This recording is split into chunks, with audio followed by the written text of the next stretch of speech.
¿Y si mañana despertáramos en un país mucho más grande, con playas caribeñas, volcanes imponentes y una economía capaz de competir con las potencias más ricas del planeta? No es ciencia ficción, es un proyecto que ya está sobre la mesa y que tiene a varios países tocando la puerta de México para entrar. Lo llaman la Federación Mesoamericana, y aunque suena a un sueño imposible, hoy está más cerca de hacerse realidad que nunca. Durante décadas, la integración de Centroamérica y el Caribe con México parecía una idea romántica, algo que solo vivía en los libros de historia. Después de la independencia de España en 1821, varios territorios centroamericanos se unieron brevemente al primer imperio mexicano bajo el mando de Agustín de Iturbide. Fue un matrimonio político que duró apenas 2 años, pero que dejó huella. Desde entonces, la región siguió caminos separados, muchas veces empujados por intereses externos que buscaban evitar que al sur del continente surgiera una gran potencia. Pero el tablero mundial está cambiando. Las alianzas internacionales se están reconfigurando y la competencia por recursos estratégicos está empujando a países que antes actuaban solos a buscar refugio en un bloque más grande. Y aquí entra México, que se ha convertido en un imán para sus vecinos gracias a su estabilidad económica, sus programas de cooperación y una política exterior que, en lugar de dividir, está tendiendo puentes. La lista inicial de interesados ya está sobre la mesa: Cuba, Guatemala, Honduras, El Salvador, Nicaragua, Costa Rica y Belice. No se trata solo de afinidad cultural o de nostalgia histórica. Para muchos de estos países, integrarse a México significaría acceso a un mercado mucho mayor, oportunidades laborales más amplias y una infraestructura moderna que podría cambiar radicalmente sus economías. En pocas palabras, un salto que no podrían dar solos.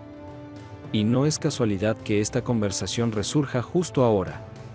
México lleva años fortaleciendo lazos a través de programas como Sembrando Vida, que ha conectado a miles de agricultores y comunidades rurales de todo Mesoamérica. Lo que empezó como un proyecto de reforestación terminó siendo una red económica y social que ya está dando frutos.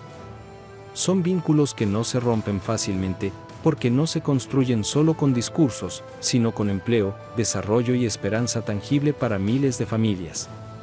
Pero esto es apenas el principio, porque detrás de esta integración no solo hay buena voluntad, también hay una maquinaria económica y logística que ya está en marcha y que podría convertir a la región en uno de los puntos más estratégicos del comercio mundial.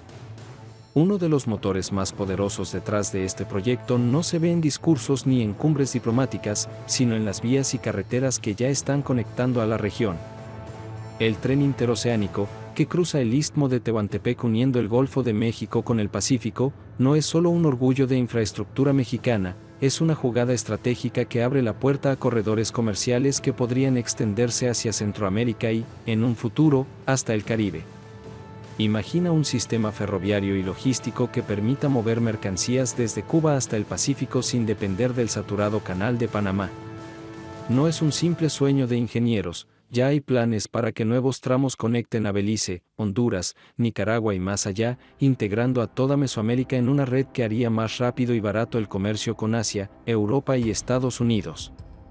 En este mapa, Cuba no es un invitado más, es una pieza maestra.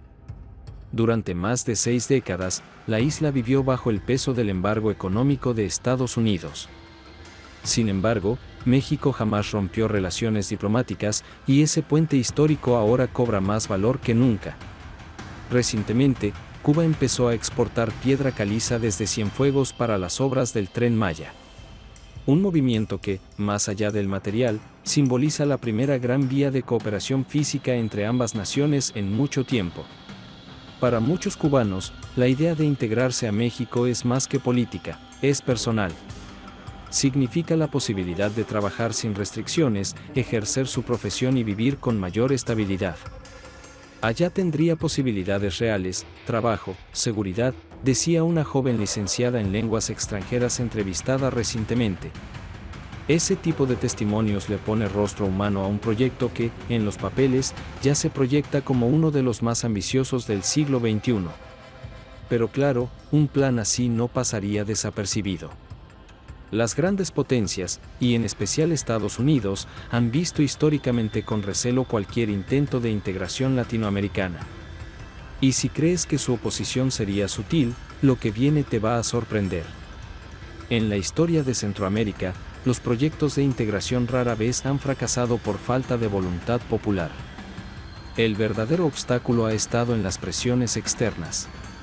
Estados Unidos, por ejemplo, nunca permitió la construcción de un tren de conexión que uniera a toda la región.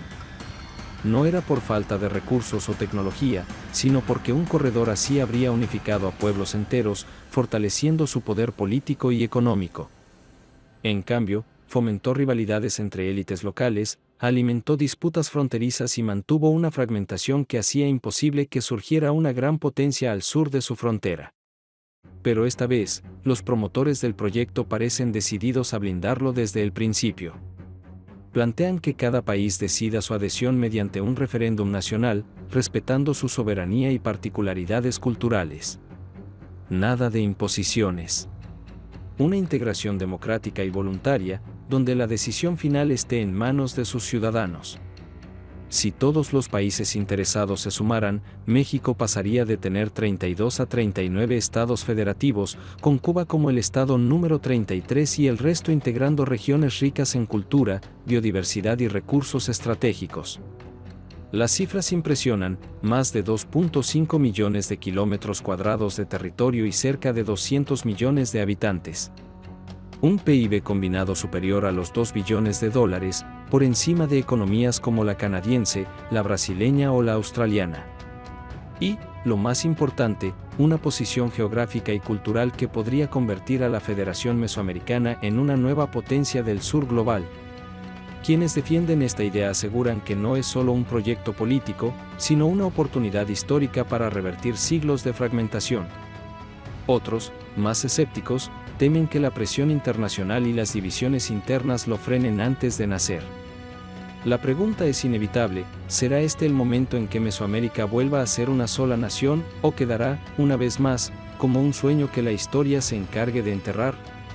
Uno de los puntos que más intriga genera es cómo esta unión podría redefinir el mapa del comercio global.